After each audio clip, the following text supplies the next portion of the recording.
Good evening, HCAM, and good evening, Hopkinton, and welcome to HCAM TV. Thank you for joining us live on this Wednesday evening, where we are talking all things Hopkinton on the Hopkinton Hangout Hour.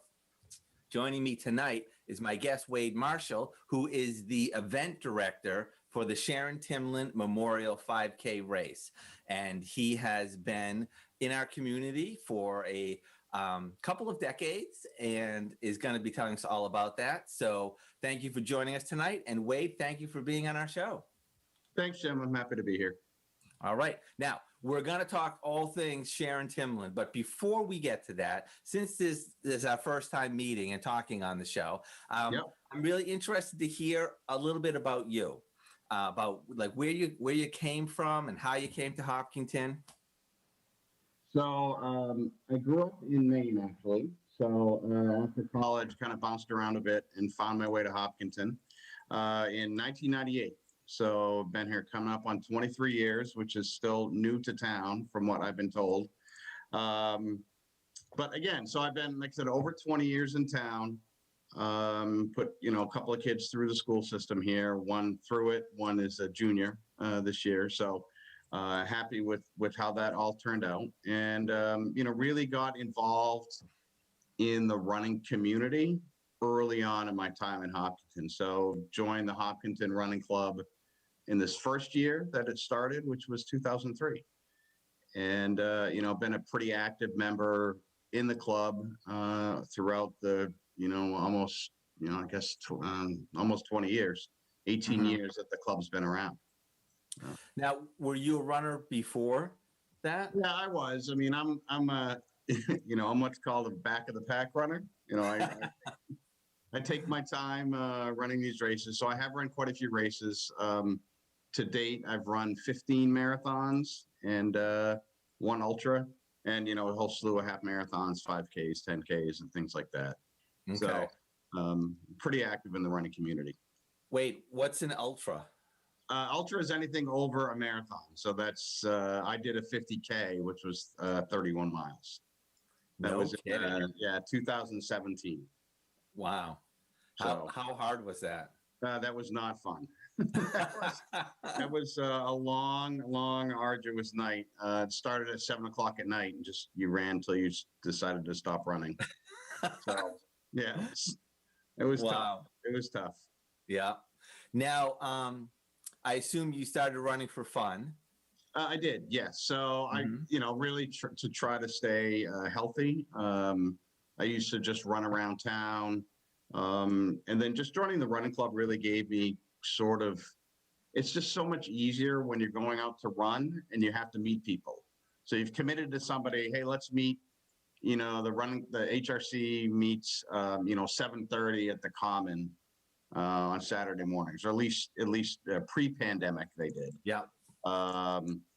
And so when you go there, you say, all right, I'll see you Saturday morning. You have that commitment that you make. It's a little easier to get up when people are expecting you to be there and people are expecting to run with you. It's easier to make that commitment to get out of bed, especially on cold, rainy, wintry days. I was just about to ask, is this one of those all year round things that you do? All year.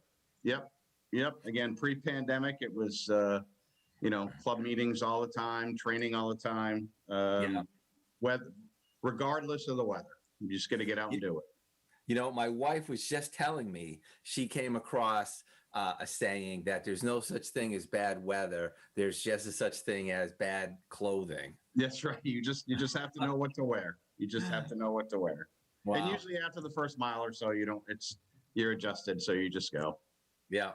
I'll tell you, every time that I am out driving in the morning to go somewhere and I see runners out, in the dark, in the cold, getting there, running in, I am super impressed with that. I think that not only must that be rewarding physically, it has to be rewarding like psychically, just knowing that you have done this thing that is just, it's really uncomfortable and hard to do.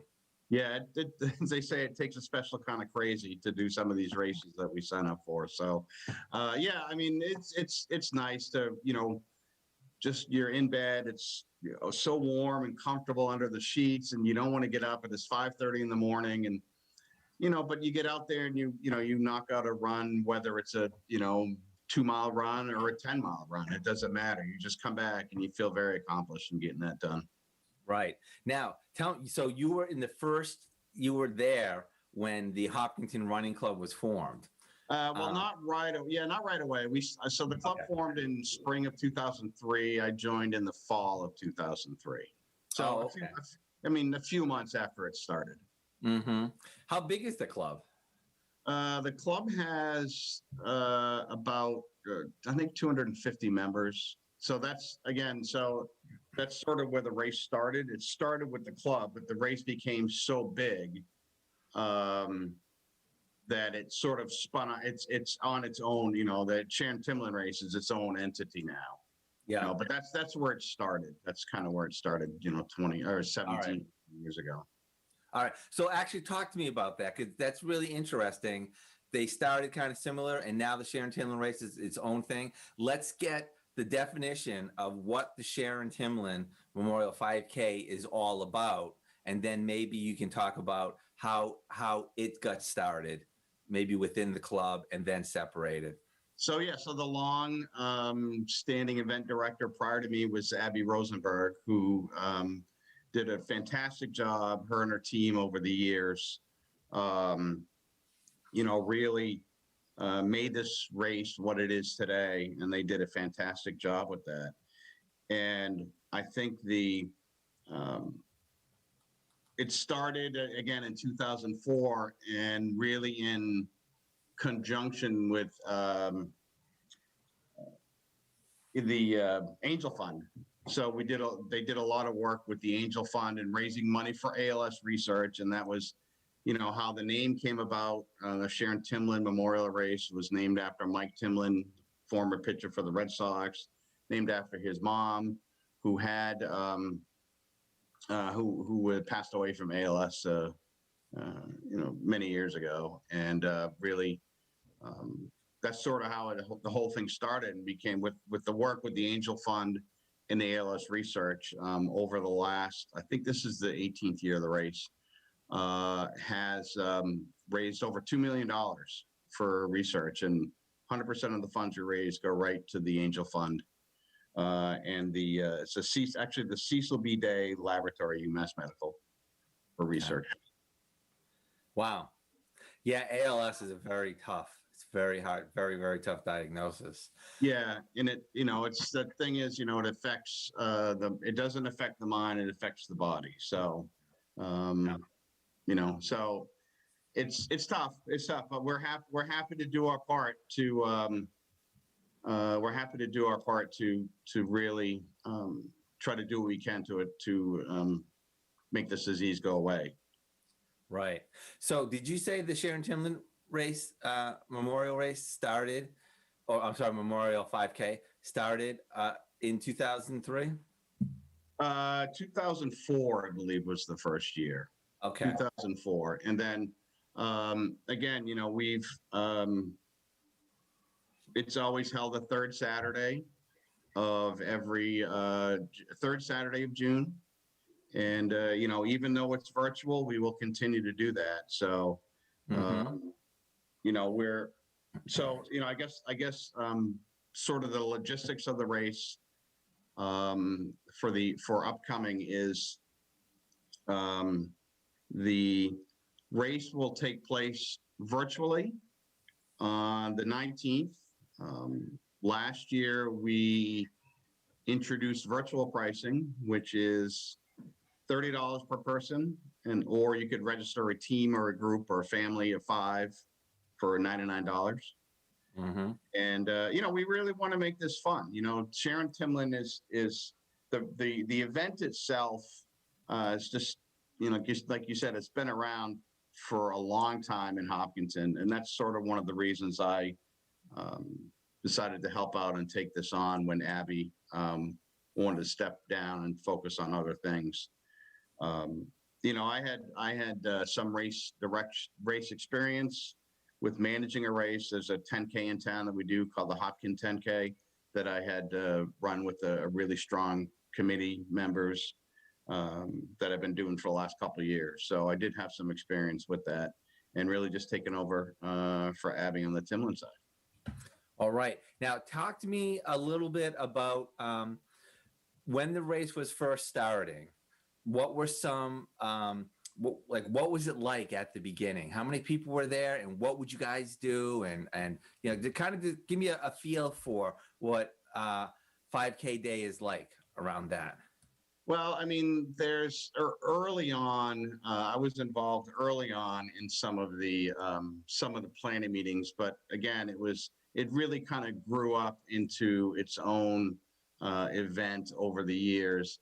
And, typically, I think we max the race out when it's a live event, we max it out at 1,800 people.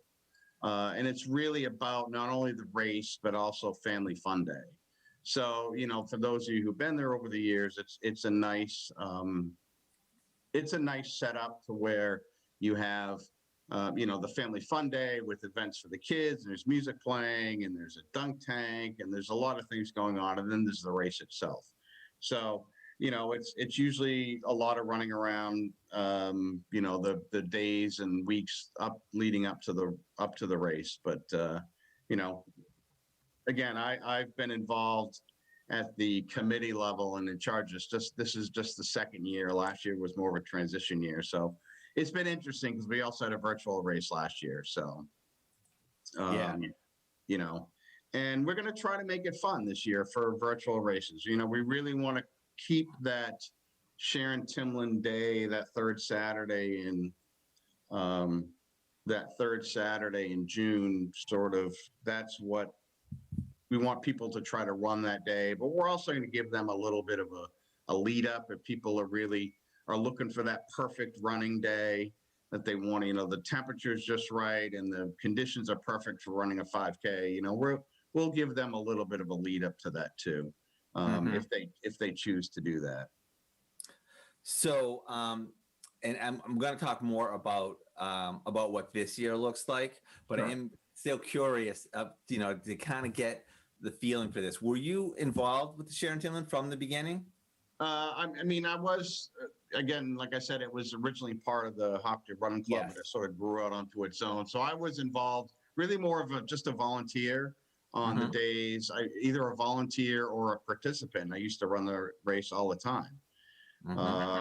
And, those were, it's you're in parking duty, parking lot control, or you're a course marshal, or again, it was really, I was there just to, really help out and to volunteer my time to what I think is a great community event.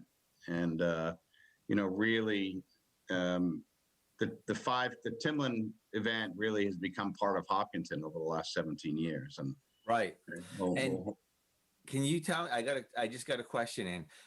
Can you say, why did it start in Hopkinton? I guess probably the easiest answer is the running club was looking for a race to do that was on their own. Abby was a part of the running club and, sort of took this on. She had some personal connections with ALS and really wanted to do a race that sort of made a difference. So that's sort of just how it sort of organically just started in Hopkinton. And it's a pretty big event. Right. Are the participants mostly from Hopkinton? Well, there's quite a few. We get a lot from the surrounding communities. Usually the Timlin family will actually come out and run the race and participate, and they have over the years, and we're very thankful for that. But yes, quite a few people. I don't have the numbers, but yeah, definitely a majority of the folks are from Hopkinton and the surrounding communities. Okay, and I believe you mentioned earlier there's over $2 million that has been raised since the race has started. Yeah, since we started in 2004, over $2 million is raised through the Angel Fund and ALS Research. So pretty happy about that. Yeah, that's very impressive.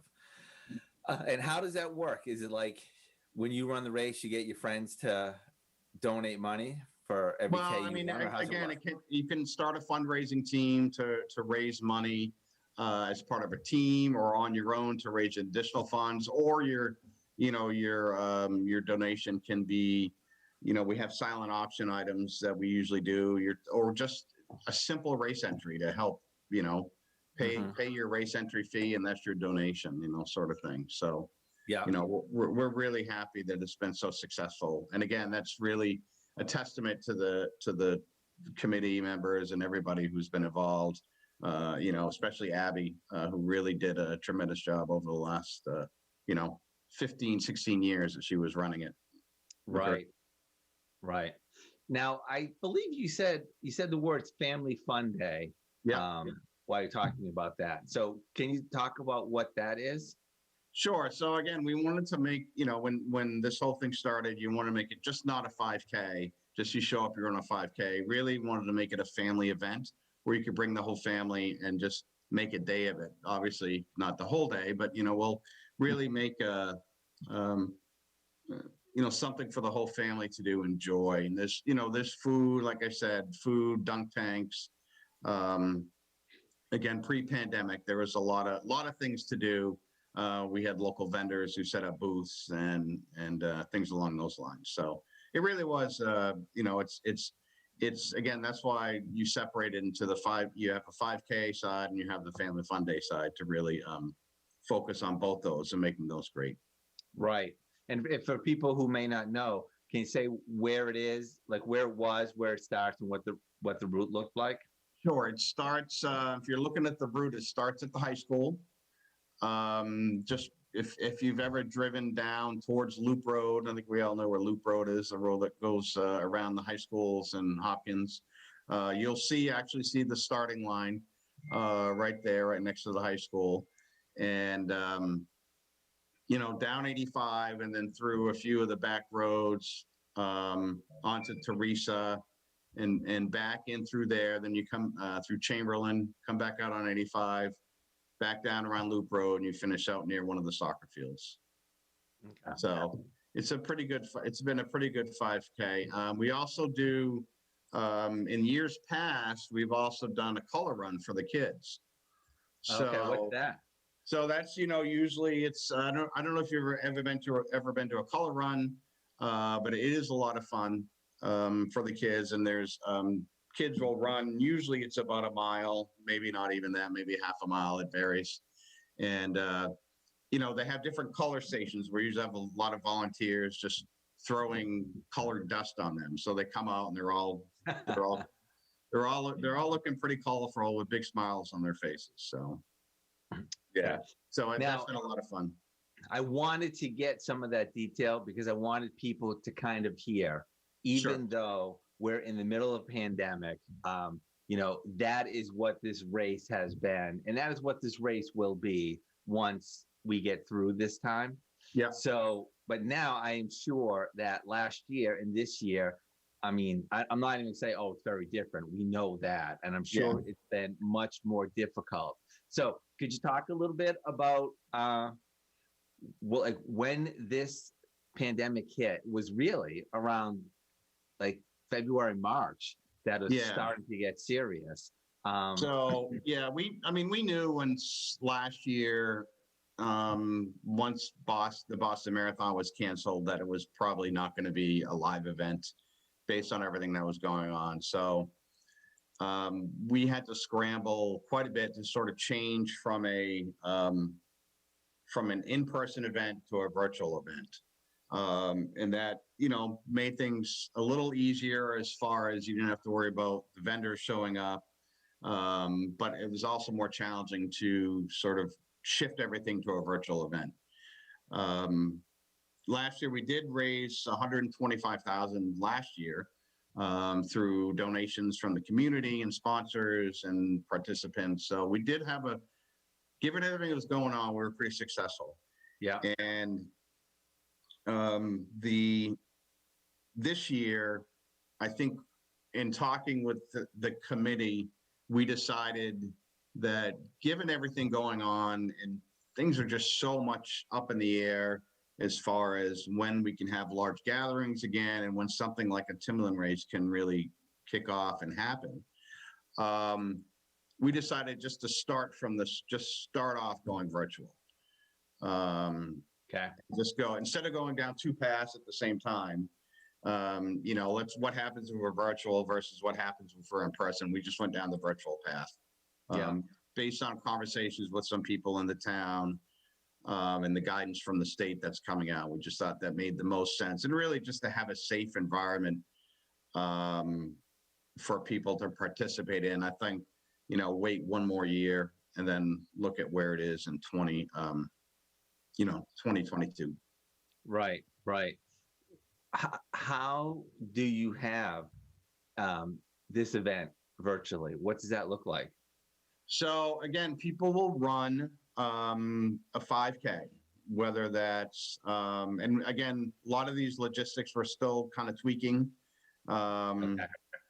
So a lot of, you'll run a 5K, and then you'll upload your time to the website that you register on. So we've used Run Sign Up for our registration. You'll run a 5K and you'll upload your time. Is that upload is, in the form of data from your watch, or maybe you just type it in yourself. Those are some of the logistics we're working on. Yeah. And again, we're really just trying to make this a fun event. And so last year, I think if you go to our website, which is SharonTimlinRace.org, you can see some of the 2020 pictures that were up there, and a lot of people were uploading their pictures, and families were wearing their Sharon Timlin shirts, going out for a run, and it was really a good time. You'll see a lot of things on there. We had a virtual toast with the completion of the race with Mike Timlin and his family. There's a virtual Star Spangled Banner that somebody sang and recorded. So you can really pull a lot from the website, and we'll try to keep some of that for this year as well. Now, you had mentioned that there is a registration fee, and that's where a lot of your raising comes from. I got a question that I'm seeing here. Do they accept donations? Yes. So once the site is, once things are set up, yes, we will accept donations. You can either do that just through the website, or you can support somebody who's a team member. I think we'll have a list of teams out there. Or you can also, reach out to me. Probably the best way to reach me, as I'll put it out there now, my email address is Waydem, WAYDEM 1969 @gmail.com. It's the best way to reach me. And certainly we'd love to help you, help people donate to the cause. And, the other thing too is that it is Father's Day weekend that weekend. So we're hoping, a lot of families will run with dad and share some of that, share some of the photos with us and their experiences. Right. Now, I did get a question, and I'm going to tell you before I ask the question, there might have been a little bit of confusion about me and you talking about the Hopkinton Running Club and about how the race split off from that. The question is, can people join the running club? So if you could, in addition to answering that question, can people join the Hopkinton Running Club? Just clarify, like, if the Hopkinton Running Club has any role in the Sharon Timlin Memorial. No, I mean, they volunteer, the running club volunteers their time, and it's, but yeah, again, that was just really trying to speak to the origins of the Timlin race, but Timlin is sort of, it's on its own now. So I believe if you want info on the running club, I think it's runhopkinton.org, I think is what you would go for. Okay. And you said there were about 250 people in that, right? In that running club, yeah. No. Do they have a cap on that? No. Okay. All right. So Wade, question I'm interested in. Sure. Why are you involved in the Sharon Timlin Memorial 5K? I really do enjoy volunteering my time. I've done a lot of community work over the last, since I've been in town, primarily volunteering for races, helping out with running club.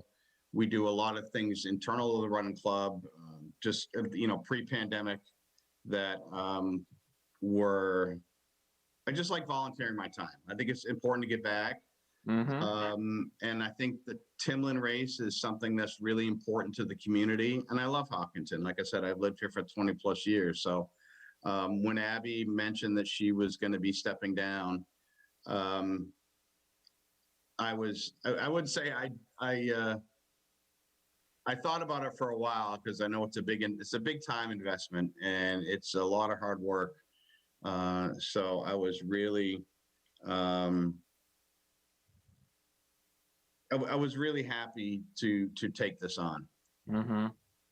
Now, you're talking about your role now as the event director. Sure. And how long you've been in that role? So last year was more of a transition year. So I worked with the committee last year as we went through this race, which again started as an in-person race and turned to virtual. And I've taken over this year. So this year, and I have a good committee of folks who are also volunteering their time to make sure this race gets pulled off. Now, is the Sharon Timlin Memorial 5K a nonprofit 501c? Yes, we are. Yes, we are. Yep. So that's all. I'm sorry. Yes, we are. We are a 501c3. Okay. And I know, obviously, I'm talking to you. There is a position of event director. What other types of positions are there in this organization? So again, we're sort of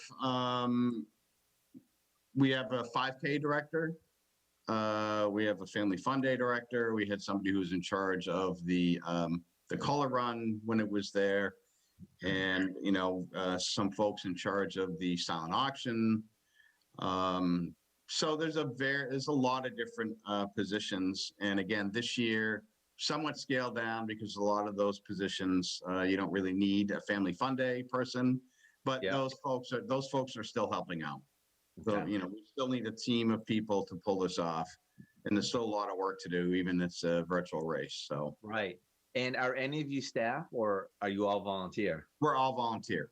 We are all volunteers. And how big is? You mentioned there was a board. How big is your board? Well, the board is just a committee. It's the same thing. The committee. It's the committee of folks, who work to put the race together. So right now, there's about 7 or 8 of us who are pretty actively involved. And as we get closer to the race day, we'll get some more volunteers helping out with whatever things we might need help with at the time. So I don't know. I'm guessing I'm just kind of putting together maybe like 10 to 15 people that have roles in the organization. Yeah, I mean, again, that's going to change. I think years past, there's been a lot more because you usually have a volunteer coordinator, and you have people who volunteer to check registration when people sign up, handing out shirts, number pickup. There's so many different aspects of the race itself. But I think you'll have a core of about 8 to 10 people who really kind of the core committee. And then you're going to have people, and dozens beyond that who just are general volunteers. Right. Wow, 8 to 10 core people pulling down a couple $1 million to help defeat ALS. Well, I mean, impressive. I think it's in years past. There's probably been more. It's a huge effort. Like I said, we do have a leadership team in place. But it's a huge effort from all the way down to somebody who's just standing there with a flag going like this, park this way, park this way, to, Yeah. somebody handing out a t-shirt. So, I Right. mean, typically students will volunteer for the live event as well. So we have a lot of Hopkinton students who volunteer their time. Yeah. Once we have a live event. So they've done a great job.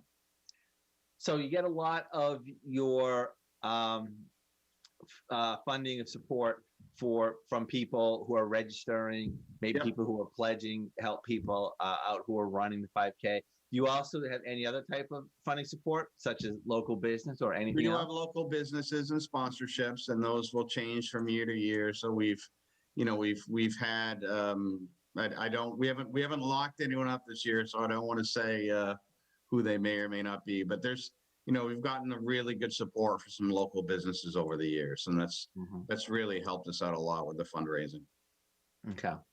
Now, obviously, you're gearing up for your virtual event, and we're here talking about it. So there is, I'm sure, a call out there for people who would be interested in running the 5K and participating in the event that way. And I assume that they go to your website, SharonTimlinRace.org, and they get involved on that.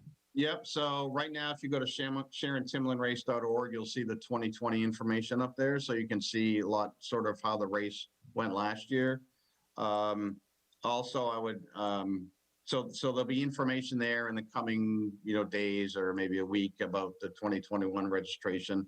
So this was more just to give, I've been getting a lot of questions from people I knew around town, hey, what's going on with Timlin? Are you doing this? So I thought it was a good opportunity to come here and just start spreading the word. And then also we do have an Instagram page, run the number 4 ALS Timlin.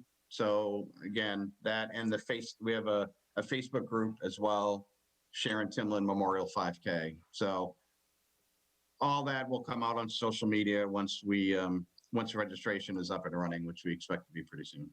Okay. Just for completeness of our discussion. Sure.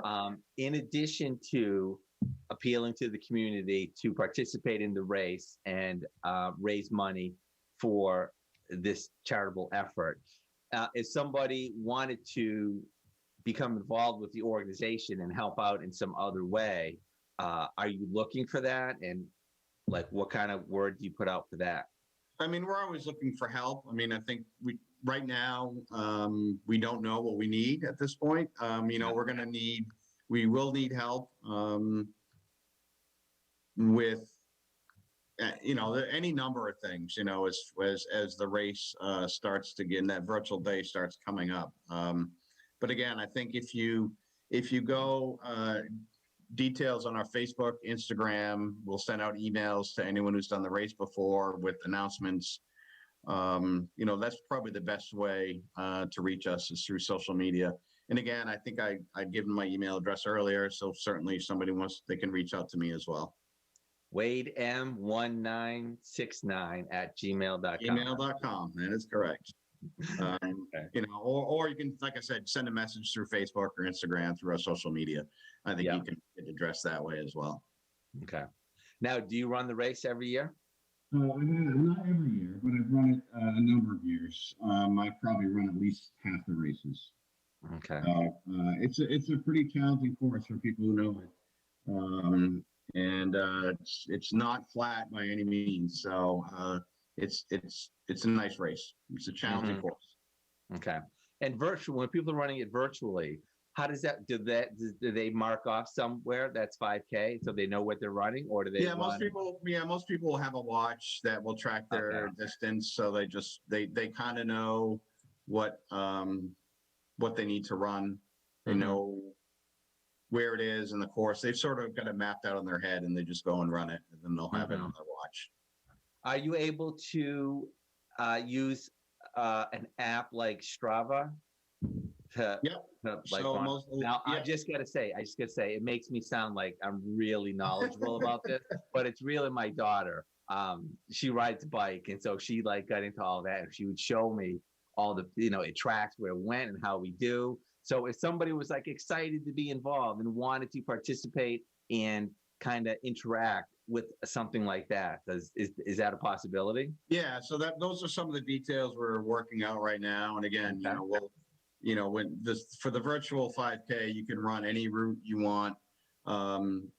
Any 3.1 mile race, and then you can upload your time. So, obviously, if you want to run the Timlin course, you can, but we, encourage people to find other routes. We don't want, with social distancing, you really don't want everybody on course the same day, and that becomes an issue with a lot of people there. So we're really encouraging people to find other routes to run if they can. So wait, now that's very interesting. I had not thought of that. When people are running their races virtually, are they doing it on the actual day at the same time, or are they doing it during a time frame?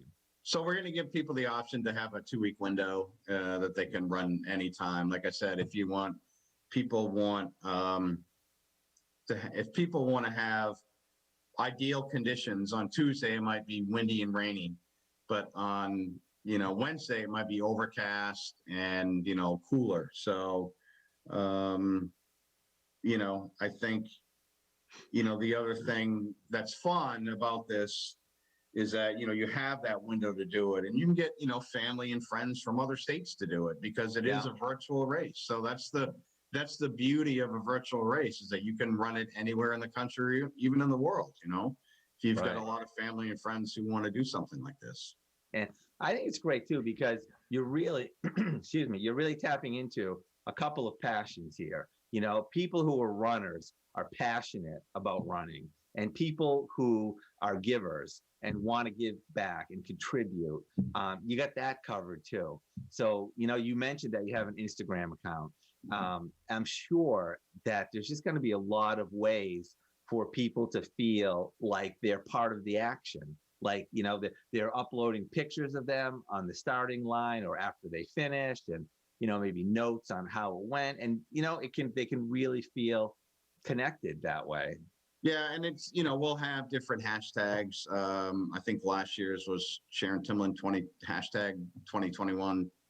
I think it was, hashtag Sharon Timlin 2021, or sorry, 2020. So we'll maybe do something similar for 2021. Again, all that stuff is still being kind of worked out.